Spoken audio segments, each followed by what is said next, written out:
నమస్తే 99 టీవీకి స్వాగతం. నేను రవిశంకర్ విళ్ళ. ప్రజలు ఆర్థిక భద్రతకు చిహ్నంగా భావించే బంగారం రేటు ఎంతవరకు చేరుకుంటుంది? తగ్గుతుందా, పెరుగుతుందా? ట్రంప్ టారిఫ్ వార్తో ఒక్కసారిగా పడిపోయిన బంగారం ధర ఇప్పుడు మరింత స్పీడ్తో దూసుకెళ్తోంది. ఒక దశలో సామాన్యులకు అందని కొనలేని స్థాయికి చేరుతుందనుకున్న పసిడి 38% వరకు తగ్గుతుందని, అంటే తులం 56,000కు చేరుతుందని అంచనా వేశారు. కానీ ట్రంప్ సుంకాల విషయంలో వెనక్కి తగ్గడంతో 2 రోజులుగా భారీగా పెరుగుతోంది. ఇంతకీ బంగారం ధర ఎంతకి చేరుతుంది? బంగారం ధరను ప్రభావితం చేసే అంశాలు ఏమిటి? మాట్లాడదాం. అంతర్జాతీయ నిపుణులు ఎంజీ రావు గారు మనతో జాయిన్ అయి ఉన్నారు. నమస్తే ఎంజీ రావు గారు. బంగారం రేటుకి మన భారతీయులకి అవినాభావ సంబంధం ఉంది. సో గోల్డ్ రేట్ పెరగడం వల్ల ఎక్కువగా ఎఫెక్ట్ అయ్యేది ఇండియన్సే, మరీ ముఖ్యంగా మన తెలుగు రాష్ట్రాల ప్రజలు. దీనికి కారణం ఏంటి? ప్రపంచవ్యాప్తంగా బంగారపు ధరలు పెరుగుతున్నాయంటే ముఖ్యంగా ప్రభావితం అయ్యే దేశాలు ఇండియా, చైనా. ఎందుకంటే బంగారపు అనేది కేవలం మార్కెట్ వస్తువు మాత్రమే కాదు. ఇది బంగారం అనేది మానసికంగా మన సంస్కృతిలో ఒక భాగం అన్నమాట. ఫర్ ఎగ్జాంపుల్, ఇప్పుడు అంతర్జాతీయ గోల్డ్ రిజర్వ్స్లో 8వ స్థానంలో ఉంటే, అంతర్జాతీయంగా అంతర్జాతీయ మన బ్యాంకులు ఉంటాయండి. కేంద్ర బ్యాంకు ఆర్బీఐ ఉంది. ఆర్బీఐ దగ్గర 879 టన్నుల బంగారం ఉంటే, భారతీయ స్త్రీలు దగ్గర 24,000 టన్నులు ఉంది. అంటే ఏమిటంటే, రిజర్వ్ బ్యాంకు మార్కెట్ వస్తువు కంటే ఒక విషయానికంటే మన సంస్కృతి పరంగా బంగారపు అనేది ఒక విడదీయని భాగం. కాబట్టి బంగారపు అంతర్జాతీయ ధరలు పెరిగితే మనం ఎక్కువగా ఇంపోర్ట్ చేసుకుంటాం, దిగుమతి చేసుకుంటాం. కాబట్టి అది చాలా ఆందోళన కలిగించే విషయం, చాలా ప్రభావితం చేసే అంశం అయిపోతుందండి. అందుకే అంతర్జాతీయంగా బంగారు ధరలు పెరుగుతున్నాయంటే ఎక్కువగా ఆందోళన చెందేది భారతదేశం కంటే భారతీయులు ఎక్కువ అన్నమాట. ఈ బంగారం ధరను ప్రభావితం చేసే అంశాలు ఏంటండి? ఎందుకంటే చాలా స్పెక్యులేషన్స్ ఉంటాయి. అంటే ట్రంప్ ఈ నిర్ణయం తీసుకున్నారు కాబట్టి బంగారం తగ్గుతుంది, ట్రంప్ ఆ నిర్ణయం తీసుకున్నారు కాబట్టి బంగారం పెరుగుతుంది, స్టాక్ మార్కెట్ పడింది కాబట్టి బంగారం పెరుగుతుంది, స్టాక్ మార్కెట్ తగ్గింది కాబట్టి బంగారం, ఈ టైప్ ఆఫ్ స్పెక్యులేషన్స్ చాలా ఉంటాయి. కానీ బంగారం ధర అక్కడ వచ్చిన తర్వాత మాత్రమే తెలుస్తుంది ఎవరికైనా. సో బంగారం ధరను ప్రభావితం చేసే అంశాలు ఏంటి? ఇప్పుడు ఇది ఆర్థిక శాస్త్రపరంగా తీసుకోవాలండి. బంగారపు ధర పెరగడం, తగ్గడం అనేది చాలా సంక్లిష్ట ప్రక్రియ అనమాట.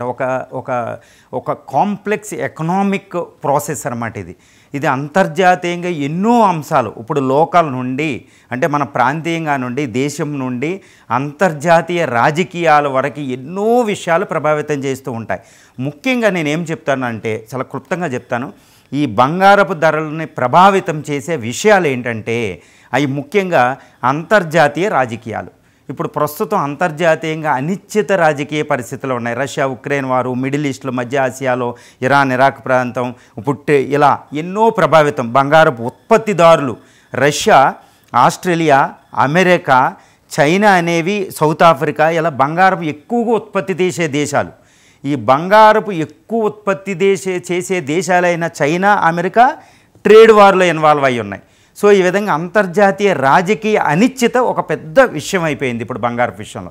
ఇక రెండో విషయం ఏంటంటే, ఈ బంగారాన్ని, ఈ డాలరు ఎకనామీ అనమాట, ఈ ట్రేడ్ వార్. అమెరికా ఇప్పుడు ట్రంప్ కొత్తగా ఎన్నికయిన తర్వాత ఆయన ట్రేడ్ వార్ మొదలుపెట్టారు. ప్రపంచంలో ఏ దేశాన్ని వదలకుండా, హెడ్ అండ్ సమ్ ఈవెన్ మానవులు నివసించని ఒక ఐలాండ్ ప్రాంతాన్ని కూడా ఆయన వదలకుండా టారిఫ్స్ చేస్తున్నారు. అది ఏమైనా ఈ టారిఫ్స్ ప్రభావం అనేది బంగారం మీద ఎక్కువ ప్రభావితం చూపుతుంది. ఇది రెండో విషయం అండి. ఇక మూడో విషయం ఏంటంటే, బంగారాన్ని ఎక్కువగా ఉత్పత్తి చేసే దేశాలు ఇప్పుడు ఇండియా ఉంది. బంగారాన్ని ఉత్పత్తి చేయడం లేదు ఇది. ఎందుకంటే మనకి గోల్డ్ రిజర్వ్స్ అయిపోయినాయి, మనకి లేవు. పురాతనంలోనే మనం తవ్వి తీసేసాం. ఇప్పుడు అంతర్జాతీయంగా గోల్డ్ని ఎక్కువగా ఉత్పత్తి చేసే దేశాలు ఇప్పుడు China, America, Mexico, Canada, Australia, south Africa, Ghana, ఇలా కొన్ని 10 టాప్ తీసుకుంటే, ఈ దేశాలు ఉత్పత్తి చేసే దేశాలు ఏ రేటుని నిర్ణయిస్తాయి అనేది ఒకటి. దానికి అంతర్జాతీయ ఆర్థిక పరిస్థితులు ఉంటాయన్నమాట. ఈ విధంగా ఎన్నో విషయాలు, ఒకటి అంతర్జాతీయ రాజకీయాల నుండి, అంతర్జాతీయ ఆర్థిక వ్యవస్థల నుండి, డొమెస్టిక్ నుండి. ఫర్ ఎగ్జాంపుల్, ఇండియాలో భారతదేశానికి వస్తే కొన్ని ప్రభావితం చేస్తాయి. ఫర్ ఎగ్జాంపుల్ మీరు చూడండి, పెళ్ళిళ్ళ సీజన్ వచ్చింది, సంక్రాంతి వచ్చింది, పెళ్ళిళ్ళ సీజన్ వచ్చింది, బంగారం ధరలు అమాంతంగా పెరిగిపోతాయి. ఇప్పుడు మిడిల్ ఈస్ట్ వచ్చింది, అక్కడ మనం ఉత్పత్తి చేసేది ఒకటి, తర్వాత బడ్జెట్ ప్రవేశపెట్టాం. బడ్జెట్లో ఏంటి, జిఎస్టీ ఉంటుందండి, గోల్డ్ మీద 3% జిఎస్టీ ఉంటుంది. అందుకే దుబాయ్లో అక్కడ రేట్లు కాబట్టి అక్కడ నుంచి దొంగతనంగా తెచ్చుకుంటారు. రీసెంట్ కేరళ కేసు తెలుసు మీకు, కర్ణాటకలో. ఈ విధంగా 3% జీడిపి ఉంటుంది. అదే మేకింగ్ ఛార్జీలు ఉన్నాయనుకోండి 5% ఉంటుంది. అలాగే లాంగ్ టర్మ్ మనం ఇన్వెస్ట్ చేసామనుకోండి, దాని మీద వచ్చే గోల్డ్ మీద వచ్చే దాని మీద 12.5% ట్యాక్స్ ఉంటుంది. ఈ ట్యాక్స్లు కూడా ప్రభావితం చేస్తూ ఉంటాయి. డిమాండ్ లేకపోవడం చూసారండి, ఇలా ఎన్నో విషయాలు ప్రభావితం చేస్తాయి. కాబట్టి గోల్డ్ని ప్రైస్ నిర్ధారించే అంశాలు చాలా సంక్లిష్టంగా ఉంటాయి. బట్ ఇప్పుడు మనకి ప్రస్తుతానికి గోల్డ్ పెరగడం అనేది తగ్గడం అనేది ప్రభావితం చేసే అంశాలు అమెరికా చైనా ట్రేడ్ వారు ఎక్కువ ప్రభావితం. రైట్. బంగారాన్ని చాలా అంటే ఇప్పుడు బంగారాన్ని ఎక్కువగా వాడేది ఆర్నమెంట్స్కే కదా, నాకు తెలిసి 90% ఆర్నమెంట్స్కే వాడతారు. కొన్ని యంత్రాల్లో లేకపోతే కొన్ని చిప్స్లో కూడా గోల్డ్ యూస్ చేస్తారు, రైట్? Yes sir. అండ్ కొన్ని మెడిసిన్స్లో కూడా యూస్ చేస్తారని నేను విన్నాను, రైట్? అంటే చాలా తక్కువ, అది ఎక్కువ ఆర్నమెంట్కే వాడతారు కదా. బంగారం భారతదేశం ఏంటంటే according to international gold council, world gold council, దీని ప్రకారం ఏంటంటే ఎక్కువగా దిగుమతి చేసుకునే దేశాలు, ప్రపంచంలో ఎక్కువ బంగారం దిగుమతి చేసుకునే దేశాల్లో స్విట్జర్లాండ్ ఉంటుంది. ఇది దేనికి వాడుతుందంటే జ్యువెలరీకి కాదు, ఇది స్టోరేజ్ చేయడానికి వాడుతుంది. ఎక్కువగా అక్కడ స్విస్ బ్యాంకులు ఉంటాయి కదండి, అక్కడ దాయడానికి ఉపయోగిస్తాం. తర్వాత ఎక్కువగా దిగుమతి చేసుకునేది యూకే, అది కూడా స్టోరేజ్కే వాడుతుంది, నిల్వ చేయడానికి. కానీ బంగారాన్ని ఎక్కువ వినియోగించడానికే దిగుమతి చేసుకునే దేశాలు చైనా టాప్ ఉంటే ఇండియా తక్కువ ఉంది. ఇండియా ఏం చేస్తుంది, జ్యువెలరీకి ఎగుమతి తీసుకుంటుంది అనమాట. ఎక్కువ మీరు అన్నట్టు మీరు జ్యువెలరీకి ఎక్కువ ఇంపోర్ట్ చేసుకుంటుంది. ఈ జ్యువెలరీ ఎందుకు భారతదేశంలో అమ్మడానికే కాదు, ప్రపంచాన్ని ఎగుమతి చేయడానికి. ప్రపంచంలో ఎక్కువ జ్యువెలరీ వస్తువులు ఎగుమతి చేసే దేశాలు ఇండియా ప్రథమ స్థానం, రెండో స్థానంలో ఉందన్నమాట. సో అది చాలా మనకి ఇంపార్టెంట్. ఇంకొక ఎందుకు దిగుమతి చేసి ఆర్నమెంట్ ఎక్స్పోర్ట్స్లో చైనా ఫస్ట్ అయితే ఆర్నమెంట్స్ వినియోగించడంలో భారత్ ఫస్ట్, భారతదేశమే ఫస్ట్ ప్లేస్లో. ఎందుకంటే ప్రతి కళ్యాణ్ జ్యువెలరీ అని, వివో అని మీకు తెలుసు కదా, వీళ్ళు ఎక్కువ ఇంపోర్ట్ చేసుకుంటారు కూడా. భారతదేశంలో ఇంపోర్ట్ చేసుకునేది ఎక్కువ ఈ గోల్డ్ కంపెనీలే. అండ్ ఇంకొకటి, చాలామంది మహిళలు బంగారం పట్ల మక్కువ చూపించడం కాదు, దాంతోపాటు బ్యాంకులు కూడా మక్కువ చూపిస్తాయి. ఎందుకు? బ్యాంకులు కూడా భారీగా నిల్వలు పెంచుకుంటాయి బంగారం నిల్వలు. ఇది చాలా ముఖ్యమైన క్వశ్చన్ అండి. ఇప్పుడు గోల్డ్ ప్రపంచవ్యాప్తంగా గోల్డ్ రేట్లు ఎందుకు పెరుగుతున్నాయి అంటే, మీరు మొట్టమొదటి ప్రశ్నలు అడిగినట్టు ఈ గోల్డ్ అనేది ఆర్థిక స్థిరత్వాన్ని కలిగిస్తుంది అనమాట. ఎందుకంటే ఎవరైనా డబ్బులు ఉంటే ఎందులో ఇన్వెస్ట్ చేస్తారు, ఈవెన్ గవర్నమెంట్లు కూడా ఎందులో ఇన్వెస్ట్ చేయాలి. కేంద్ర బ్యాంక్ ఉంటుంది, మన రిజర్వ్ బ్యాంక్ ఆఫ్ ఇండియా ఉంటుంది. ఇది కూడా తన దగ్గర గవర్నమెంట్ ఈ డబ్బుల్ని ఒక దాంట్లో నిల్వ చేయాలి కదా. ఇప్పుడు అంతర్జాతీయంగా ఎందులో నిల్వ చేస్తారంటే డాలర్ బాండ్స్ ఉంటాయి, అమెరికా ట్రెజరీ బాండ్స్ అని. ఈ ట్రెజరీ బాండ్స్లో నిల్వ చేయాలి. కానీ అంతర్జాతీయ ట్రేడ్ వార్ రష్యా కూడా ఇప్పుడు అమెరికా 125% టారిఫ్స్ విధిస్తుంది. ఫస్ట్ 34% చైనా మీద విధిస్తే తర్వాత 125కి పెంచింది. చైనా కూడా నేను ఎక్కడా తగ్గను అని, నీకు ఎంత ఫైట్ చేస్తావో నేను అంతే ఫైట్ చేస్తా, నేను ఎందుకు తగ్గాలి, మమ్మల్ని అవమానిస్తున్నారు ట్రంప్ గారని జీ జిన్పింగ్ గారు కూడా 84% ట్యాక్సెస్ ఇంపోజ్ చేశారు. దీనివల్ల ఎందుకు పెరుగుతుంది, ఎక్కడ వస్తుంది అంటే గోల్డ్కి సంబంధం ఏంటంటే ఈ యుఎస్ ట్రెజరీ బాండ్స్లో ఎవరైనా నిల్వ చేస్తారు. డాలర్ అనేది చాలా important currency in the globe, ఎక్కువగా విలువైందనమాట. దాది అమెరికా ఆర్థిక స్థిరత్వం కూడా ఎక్కువ ఉంటుంది కాబట్టి అక్కడ నిల్వ చేస్తాం. కానీ ఇప్పుడు చైనా కూడా ఇంపోర్ట్ చేసేటప్పటికి అమెరికాలో కూడా ద్రవ్యోల్బణం ఇవి పెరిగిపోయి డాలర్ విలువ అస్థిరత్వం అయిపోయింది.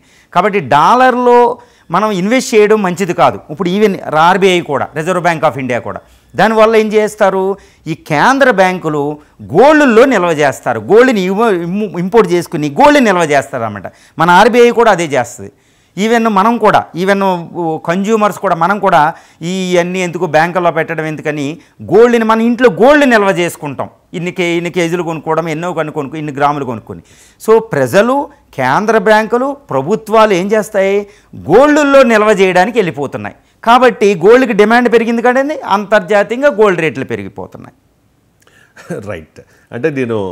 అంటే ఈ మధ్య గోల్డ్ విపరీతంగా పెరుగుతుంది, 1,00,000కి చేరుతుంది, కిలో 1 కోటి అవుతుంది అని అంచనాలు ఉన్నప్పుడు అసలు గోల్డ్ గతంలో రేట్ ఎలా ఉండేది, ఇప్పుడు రేట్ ఎలా ఉండేది అనే ఒక చార్ట్ చూశాను. 1925లో జస్ట్ 18 రూపీస్ 75 పైసా, అంటే 18 రూపాయల 30 అప్పుడు 1925లో. ఇక అంటే అప్పటి నుంచి ఇయర్ బై ఇయర్ ఏ రకంగా పెరుగుతుంది తగ్గుతుంది అనే దాని మీద ఒక చార్ట్ ఉంది. బట్ 1947లో ఎంత ఉందో నేను చెప్తాను. 1947లో అంటే మన దేశానికి స్వతంత్రం వచ్చినప్పుడు టైంకి 88 రూపాయల 62 పైసలు, ఎంత 10 గ్రామ్స్ అంటే తులం బంగారం ఉంది. ఓకే, 1950 చూసుకుంటే కనుక 99.18 99 రూపాయల 18. 1960 వరకు చూసుకుంటే 111 రూపాయల 87 పైసలు.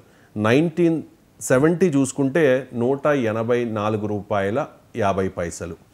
1980 చూసుకుంటే 1330. 1990 చూసుకుంటే 3200. ఇక 1995 చూసుకుందాం, 5 ఇయర్స్కి 4680 రూపీస్. 2000లో 4400 రూపీస్. 2005లో 7000 రూపీస్. 2010లో 18500 రూపీస్. 2015లో 26343 రూపీస్. 2020లో 48651 రూపీస్. ఓకే, ఇప్పటి వరకు ఒక ఎత్తు, ఇక ఈ 5 ఏళ్లలో డబల్ అయిపోయింది. ఎంతలా అంటే 2021లో 47,000 సంథింగ్, 2022లో 52,670, 2023లో 65,330, 2024లో 77,913. అండ్ ఇంకొకటి ఎంజీ రావు గారు, మీరు అబ్జర్వ్ చేసే ఉంటారు, 2025లో ఫస్ట్ 3 మంత్స్లో అంటే జనవరి, ఫిబ్రవరి, మార్చ్ ఈ 3 నెలల్లో గోల్డ్ మీద 15% ఎప్రిషియేషన్ వచ్చిందట. సో ఒక్కసారిగా గత కొన్ని రోజులుగా మనం గోల్డ్ చూసుకుంటే కనుక ట్రంప్ ఎప్పుడైతే ఈ ప్రమాణ స్వీకారం చేసిన తర్వాత కొన్ని స్పెక్యులేషన్స్ వచ్చాయి, కొన్ని ఒడిదొడుకులు వచ్చాయి, స్టాక్ మార్కెట్లలో వచ్చాయి, అలాగే గోల్డ్ రేట్స్లో కూడా వచ్చాయి. ఎప్పుడైతే ఈ ట్రంప్ ఏప్రిల్లో స్టార్ట్ అయింది కదా, స్టార్ట్ అయిన తర్వాత ట్రేడ్ వార్, ఈ టారిఫ్లు సుంకం విధించిన తర్వాత ఒక్కసారిగా పడిపోయింది. మీరు అబ్జర్వ్ చేసి ఉంటారు. ఏప్రిల్ 4న ఏకంగా 10 తులాల 24 క్యారెట్స్ బంగారం మీద 174 రూపాయలు, ఒక గ్రామ్కి 174 రూపాయలు, 10 గ్రాములకి 1740 రూపాయలు పడిపోయింది.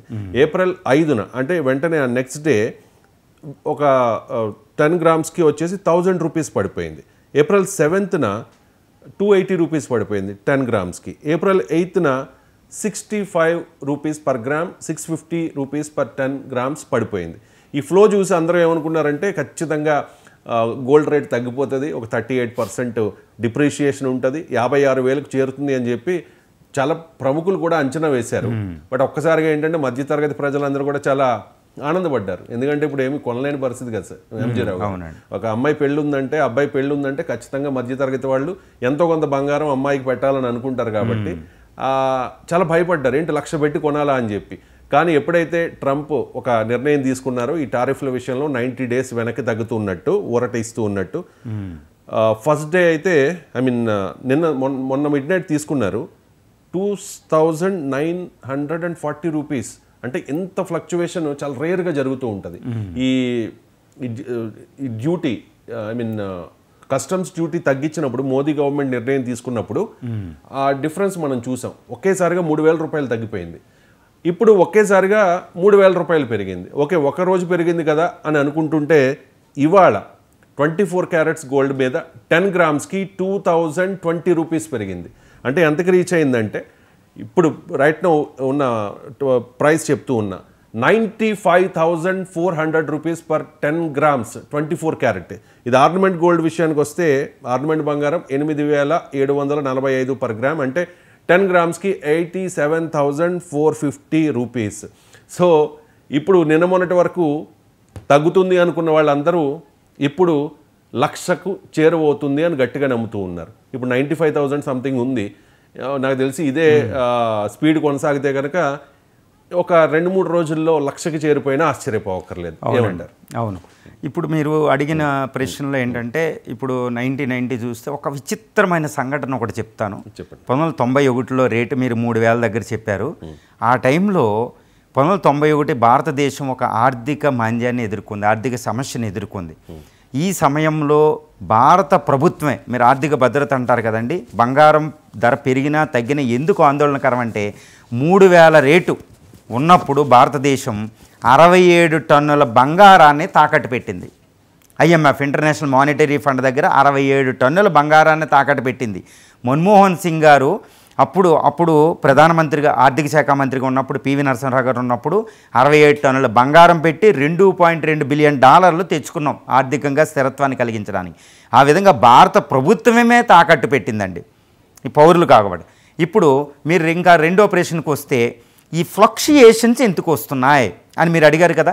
2000, 3000 సడన్గా ఫ్లక్చుయేషన్స్ వచ్చేస్తున్నాయి. ఈ ఫ్లక్చుయేషన్స్ కారణం చెప్తాను. మొన్న బంగారం రేటు వెంటనే తగ్గిపోయిందండి. ఎందుకు తగ్గిందనేది ఒక విచిత్రమైన సంఘటన ఉంది. ఈ ట్రంప్ గారు మొన్న టారిఫ్స్ అనౌన్స్ చేయగానే భారతదేశం మీద కూడా 26% టారిఫ్లు అనౌన్స్ చేశారు. ఏది భారతదేశం నుంచి ఏవైతే అమెరికా ఎగుమతి చేస్తున్నామో ఆ వస్తువుల మీద 26% పెట్టారు. అందులో ఈ ఆభరణాలు జ్యువెలరీ ప్రొడక్ట్స్ కూడా ఉన్నాయి. అమెరికాకి మన ఆభరణాలు వెళ్ళే రేటు వాళ్ళు ట్యాక్స్ విధిస్తే అక్కడికి వెళ్ళే ఆభరణాలు తగ్గిపోతాయి. ఇప్పుడు ఇండియాలో ప్రైస్ ఎంత అండి? ఇండియాలో మన ఆభరణాలు అమెరికా వెళ్ళడం రేట్లు పెరిగినాయి అనుకోండి, అక్కడ టారిఫ్స్ ఎక్కువ 26% పెరిగి మన ఆభరణాలు అక్కడికి వెళ్ళవు కాబట్టి మనకి ఇక్కడ భారతదేశంలో రేట్లు తగ్గిపోతాయి. అమెరికా ఎక్కువ, ఎందుకంటే మనం ఎక్కువ ఆభరణాలు ఎగుమతి చేసే పెద్ద దేశం అమెరికాలో టారిఫ్స్ పెడితే మన రేట్లు పడిపోయినాయి.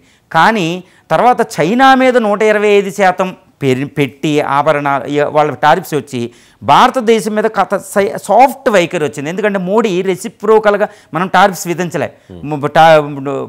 మీరు ట్రంప్ గారు మీరు మా దేశాన్ని వేరుగా చూడాలి, మేము ట్రేడ్ టాక్స్కి వస్తున్నాం అని భారతదేశం పోటీ యుద్ధ వాతావరణానికి వెళ్ళే.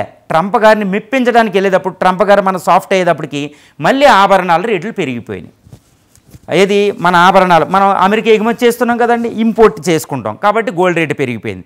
ఈ విధంగా అంతర్జాతీయ ఆర్థిక వాతావరణం మీద ఆధారపడి ఫ్లక్చుయేషన్స్ వస్తున్నాయి. ఇక్కడ ఇంకొక చిన్న విషయం ఏంటంటే చైనా మీద ఎక్కువ టారిఫ్స్ విధించడం వల్ల ఏం చేస్తుంది, చైనా బంగారం బయటకు రాదు. దానివల్ల అంతర్జాతీయంగా బంగారం రేటు పెరుగుతుంది. ఇప్పుడు దుబాయ్, స్విట్జర్లాండ్కి ఎక్కువ చైనా ఎగుమతి చేస్తుంది కాబట్టి అక్కడ తగ్గిపోయింది. ఈ విధంగా ఫ్లక్చుయేషన్స్ కారణం ఏంటి, టారిఫ్స్ అనేది ప్రధాన కారణం. ఈ గోల్డ్ ఎగుమతి చేసే దేశాల్లో గోల్డ్ రేట్ అనేది ప్రభావితమైంది. అందువల్ల హెవీ ఫ్లక్చుయేషన్స్ వస్తున్నాయి. ఇక మూడో ప్రశ్న మీరు అడిగిందంటే లక్షకి చేరువ. రానున్న రోజుల్లో లక్ష అనేది ఈ రేటుని బ్రీచ్ అయిపోతుంది. ఎందుకంటే ట్రేడ్ వారు తీవ్రత పెరిగే అవకాశం ఉంది. ఇప్పుడు ఇండియా కూడా వెంటనే మనం ఈ సాఫ్ట్ వైఖరి రాదు, చాలా డిస్కషన్ చేయాలి, అది నెలలు తీసుకుంటుంది. ఇంప్లిమెంట్ అయిన తర్వాత గోల్డ్ రేటు తగ్గింది, ట్రంప్ వెనక్కి తగ్గిన తర్వాత గోల్డ్ రేట్ పెరిగింది. 90 డేస్ తర్వాత ఎలా సిచ్యువేషన్ ఉండొచ్చు అంటే ఇప్పుడున్న పరిస్థితుల్లో పెరుగుతూ ఉంటుంది. అది భారీగా పెరగవచ్చు, లేకపోతే నెమ్మదిగా పెరగవచ్చు. లక్షకి చేరువవడం అయితే ఖాయం, పక్క. కానీ ఆ తర్వాత 90 డేస్ తర్వాత ఏం జరిగే అవకాశం ఉంది? ఇప్పుడు రానున్న నెలల్లో మీకు ఎలా ఉంటుందంటే, ఇండియా అమెరికాల మధ్య ట్రేడ్ వారు ఇప్పుడు అమెరికా చైనాల మాదిరిగా ఎక్కువ అవుతే బంగారం ధర పడిపోతుంది ఇండియాలో. ఎందుకంటే మనం ఆభరణాలు మనం అమెరికాకి ఎక్కువ ఎగుమతి చేస్తాం. అమెరికా ఎక్కువ మన మీద టారిఫ్స్ విధిస్తే మనం ఎక్కువ ఎగుమతి చేయలేం కాబట్టి భారతదేశంలో ఆభరణాల బంగారం ధర తగ్గిపోతుందండి. కానీ ఇప్పుడు రానున్న కాలంలో ఏంటంటే ట్రంప్ మధ్యన మోడీ గారి మధ్యన ట్రేడ్ వారు జరిగే అవకాశం లేదు కాబట్టి మనం ఎగుమతి చేస్తూనే ఉంటాం కాబట్టి ధరలు పెరుగుతాయి. తర్వాత అమెరికా చైనాల మధ్య కూడా ట్రేడ్ వారు ఉధృతమయ్యే అవకాశం ఉంది, ఎట్టి పరిస్థితి తగ్గే అవకాశం లేదు. ఈవెన్ యూరోపియన్ యూనియన్ అమెరికా మధ్య కూడా ట్రేడ్ వారు ఎక్కువ అయ్యేటట్టు ఉంది.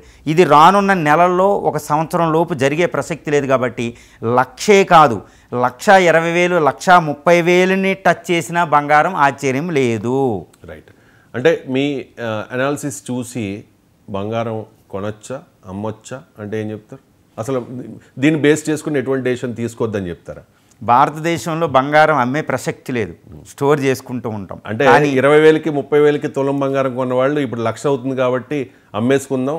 ట్రంప్ 90 డేస్ తర్వాత ఎటువంటి నిర్ణయం తీసుకుంటాడో, 90 డేస్ తర్వాత తగ్గిపోతుందేమో, 50,000కి పడిపోతుందేమో అనుకునే వాళ్ళు కూడా ఉంటారు కదా. ఎందుకంటే చాలామంది అంటే ఆర్నమెంట్స్కి యూజ్ చేసే వాళ్ళు ఉంటారు, అండ్ ఇన్వెస్ట్మెంట్ పర్పస్ కొనే వాళ్ళు కూడా చాలామంది ఉంటారు. అవునండి. ఏముందండి, ఇప్పుడు గోల్డ్ లోన్ ఎక్కువ రేటు ఉన్నప్పుడు పెడితే ఎక్కువ ముత్తూటి వాళ్ళే ఎక్కువ ఇస్తారు. అమ్మవలసిన అవసరమే లేదు, ఎక్కువ గోల్డ్ లోన్ తెచ్చుకోవచ్చు.